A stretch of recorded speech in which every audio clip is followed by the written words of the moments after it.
Pemirsa, pemerintah secara resmi membebaskan hasil negatif COVID-19 bagi perjalanan transportasi domestik, darat, laut, udara saat konferensi pers hasil rapat terbatas lintas kementerian. Namun, setiap individu diwajibkan telah melakukan vaksinasi lengkap.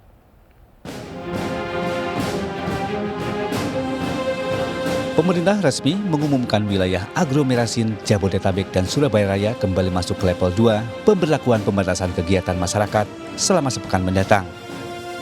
Menteri Koordinator Bidang Maritim dan Investasi Luhut Binsar Panjaitan menyampaikan, pemerintah membebaskan hasil negatif COVID-19 bagi perjalanan transportasi domestik darat, laut, udara saat konferensi pers hasil rapat terbatas lintas kementerian.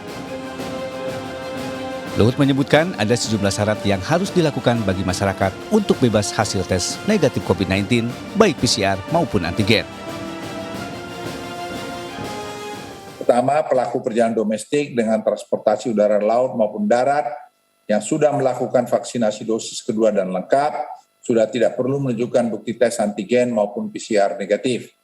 Hal ini ditetapkan dalam surat edaran yang akan diterbitkan oleh kementerian dan lembaga terkait yang akan terbit dalam waktu dekat ini.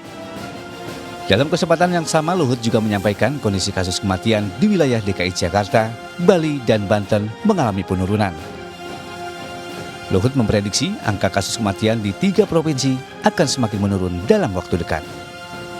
Saat ini tentu kalau disebut kondisi secara faktual Indonesia ya kita belum dalam endemi. Sini situasinya epidemi kalau disebutnya. Untuk konteks Indonesia, untuk dunia ya pandemi ya.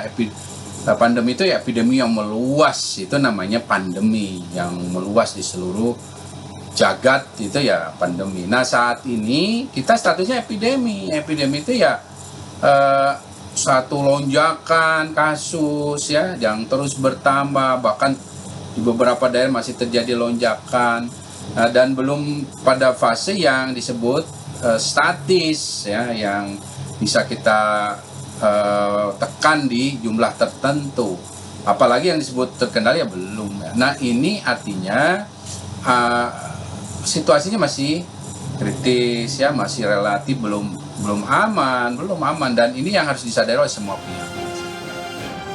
Dari Jakarta, Rian Rahman, iNews melaporkan.